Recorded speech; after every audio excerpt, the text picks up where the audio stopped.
Hello everyone, welcome to SCIMETS Biology. Today we are going to start a new chapter under cell structure and function, that is cell, the unit of life. Now these are the topics that we are going to cover in this lesson. Just have a look, I'll give you 2 seconds. Okay, so moving on.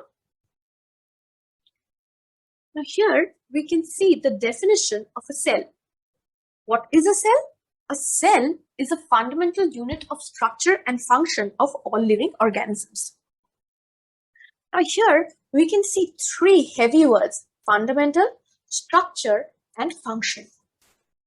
So what is meant by a fundamental unit? Well, a fundamental unit means it is the most basic unit of life. The most basic unit of life.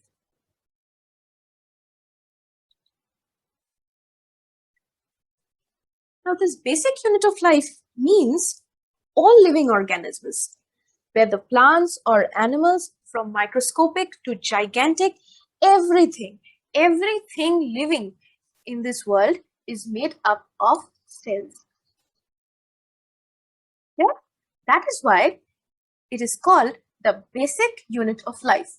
Or in other words, a cell is a fundamental unit of all living organisms. Next, let us focus on the other 2 words, structure and function of all living organisms. What is meant by structure and function? Well, by structure and function, we mean to say a cell has a certain structure. Not only so, a number of cells or a group of cells together forms a tissue. A number of tissues together form an organ. Mind you, same kind of tissue, same kind of cells. It forms a tissue. And the same kind of tissues, that forms an organ. A number of organs working together forms an organ system. Fully functional organ system. That means it is giving a certain structure to the living organism. Next, there is another term, that is function. We know what is meant by fundamental unit. Now we know what is meant by structural unit. But what does this functional unit means? By this, it is meant all the essential functions that our body performs, not just our body, the body of every living organism performs, is basically the work of each cell. Yeah, that means cell is the basic unit which gives a certain structure and performs certain functions to keep an organism living. Any living organisms, whether microscopic or gigantic, whatever it may be, has to have this basic unit called cells. Clear? Moving on. Let's talk a little bit about the discovery of cell. Cell was discovered by Robert Hooke in the year 1665. Now, at that time, he did not have any expensive microscope. This was the microscope that he used to see a cell. What he did? He examined thin slices of cork. These are the cork cells. So what he did, Robert Hooke, he examined thin slices of cork under his microscope and observed that the cork was composed of box-like compartments, very thin, and there wasn't any space in between, as you can see in this picture. Very compact, basically a very compact structure. He saw something like this, honeycomb-like structure. To him, they looked like cells in a monastery.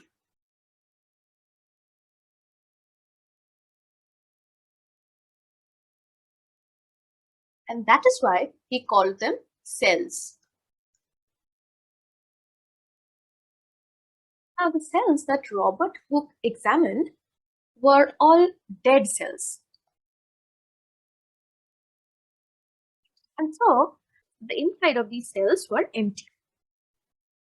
Next, another scientist in the year 1723 named Anton van Leeuwenhoek, what he did, he was a lens maker. Now, with that knowledge, he made a microscope. This was a simple microscope. The one that Robert Hooke made was a very crude one. With this, he studied the structures of bacteria, protozoa,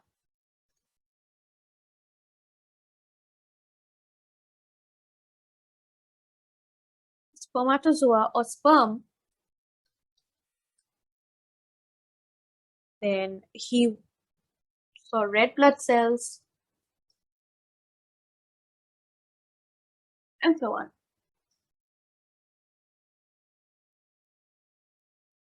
And this is his hand-drawn images, diagrams. Okay? Moving on. The very idea that cell is the basic unit of life is known as the cell theory.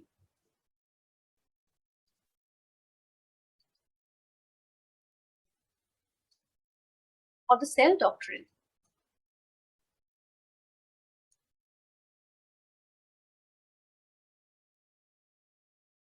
Right? The two scientists by the name Matthias Leiden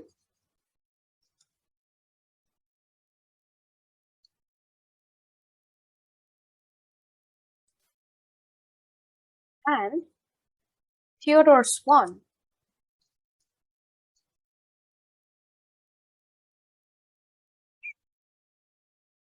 they proposed the first two theories of the classical cell theory, which goes by all living organisms are made up of cells, and the second is cells are the structural and functional unit of all living beings. Now, these 2 points I have explained in my previous slides. What is the third? Another scientist named Rudolf Virchow, he suggested that all cells arise from pre-existing cells. What is meant by that? If there is a parent cell, it will give rise to other cells, which are known as the daughter cells. That means all cells arise from pre-existing cells.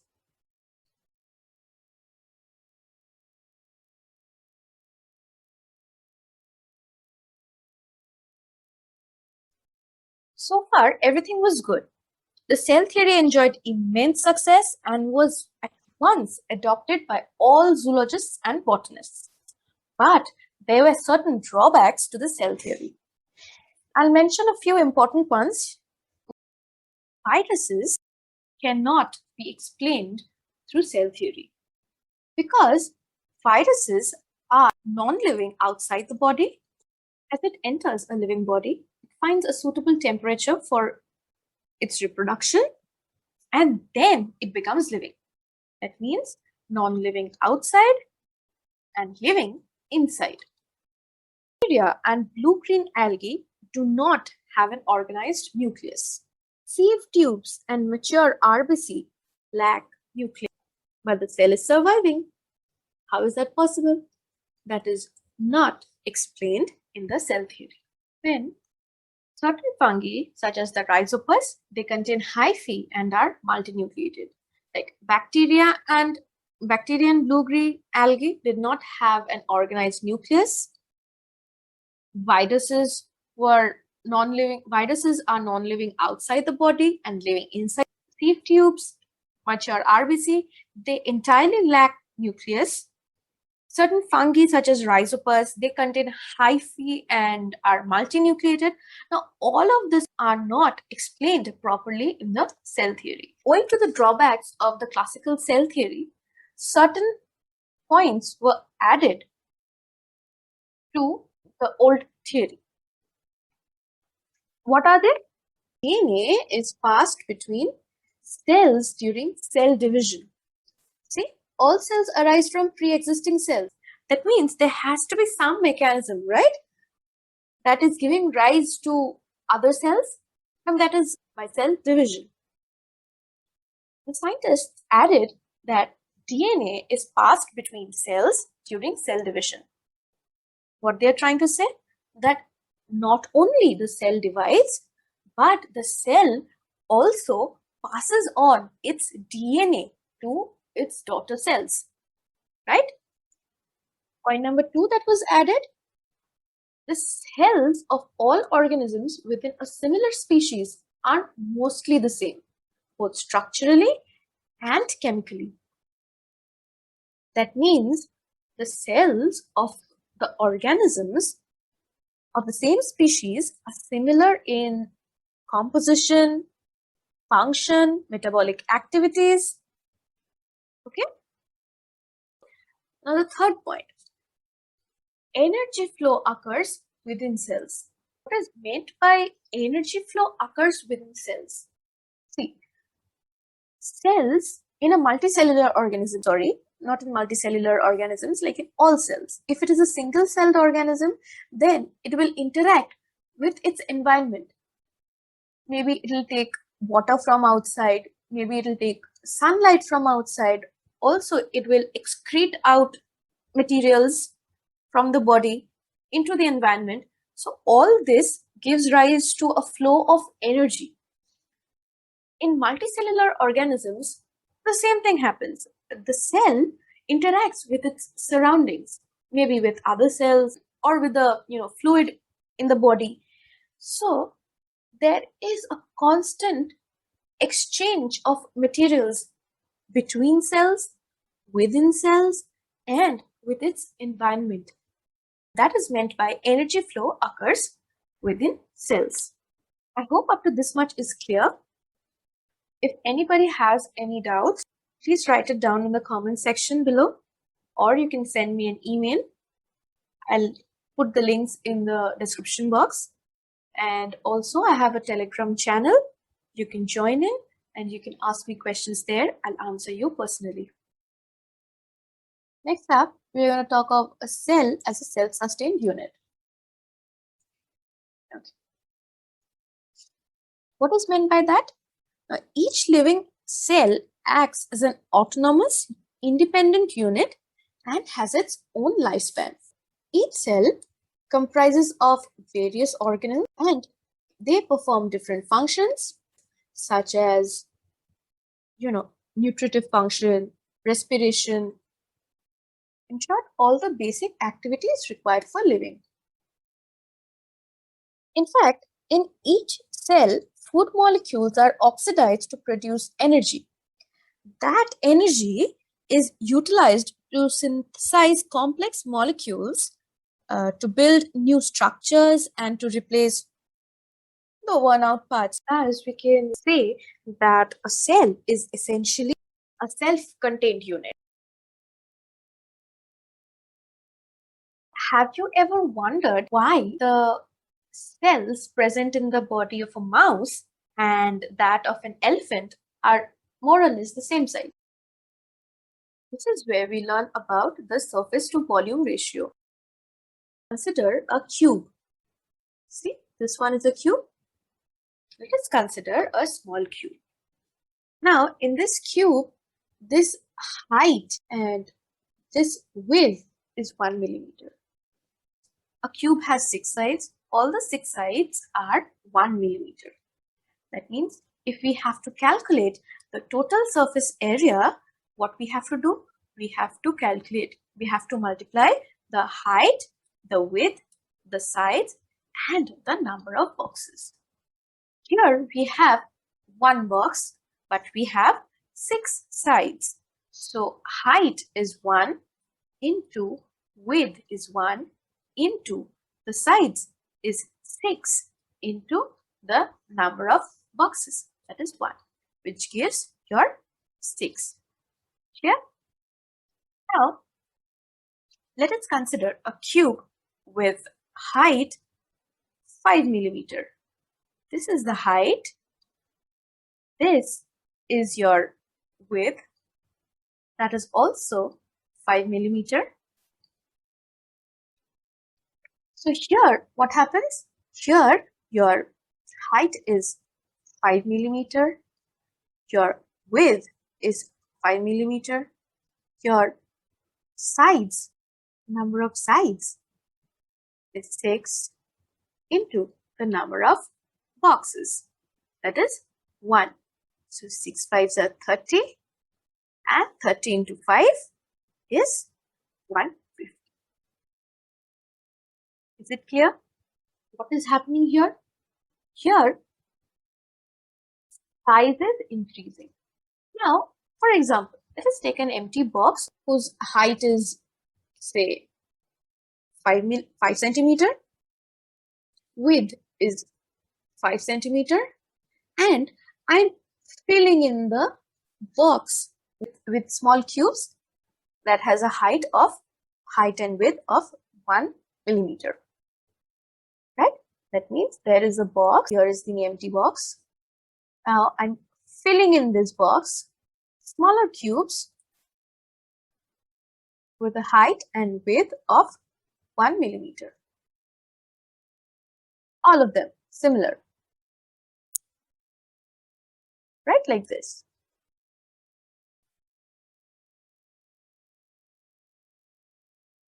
That means 5 into 1 into number of sides here is 6 into number of boxes here. So 1, 2, 3, 4, 5. That means 5 5s are 25, which is equal to 750. So this is the total surface area. The important thing is here the size increases. Here the size remains same, but the number increases. That means volume stays constant, but the number of cubes are increasing.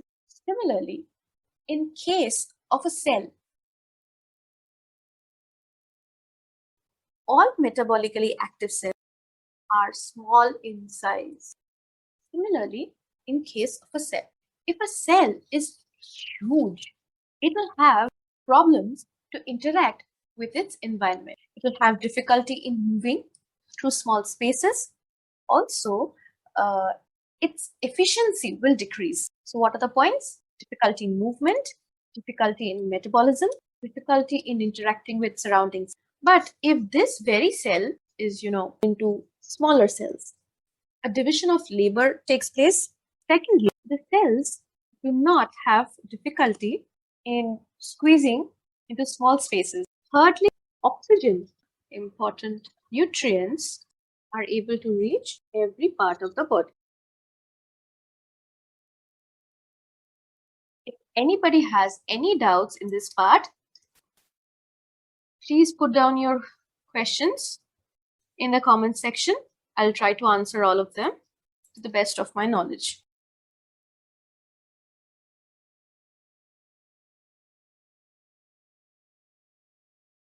Coming to the next part, on the basis of number of cells, living organisms are broadly classified into two groups.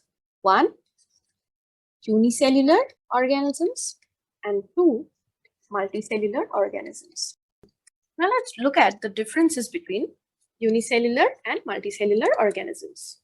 Number 2, unicellular organisms, all of the activities are performed by the single cell. All of the life processes are performed by a single cell. Whereas in multicellular organisms, different cell performs different functions. Third point, unicellular organisms are unable to perform a wide range of different functions, whereas multicellular organisms are more efficient and perform a number of activities with the help of different kind of cells.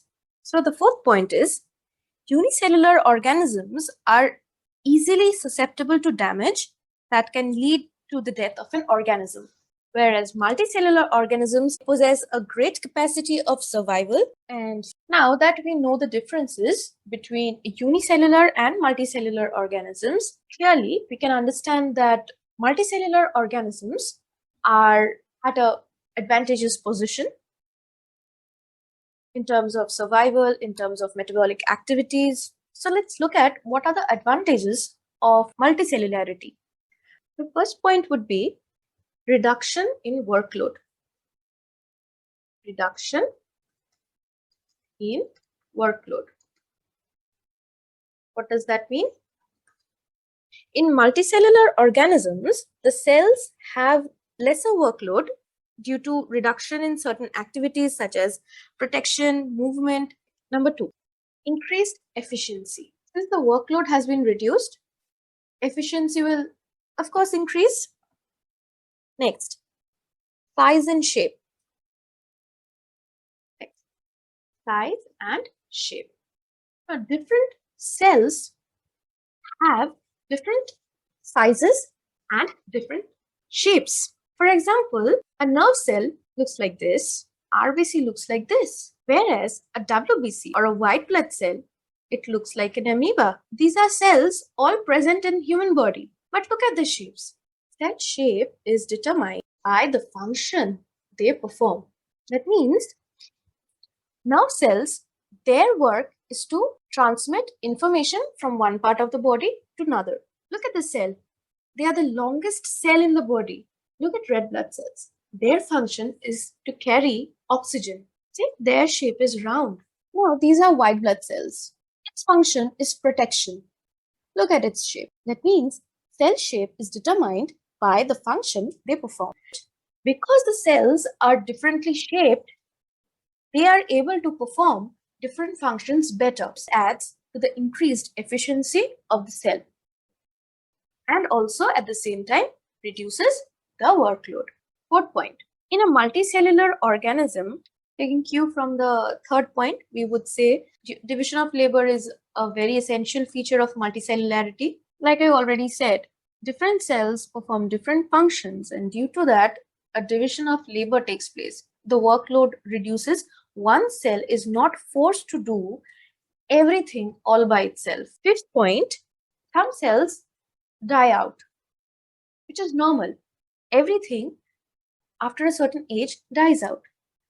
Now, in a multicellular organism, what happens is certain cells are replaced. This is a very important property of multicellular organisms.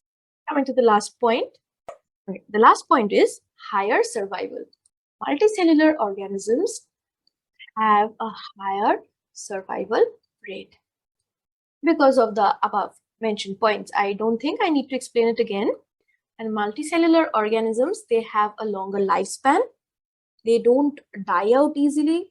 They are more resistant to the environmental changes, harm multicellular organisms. Whereas unicellular organisms are more susceptible to little changes in the environment or the surroundings, and they may die out.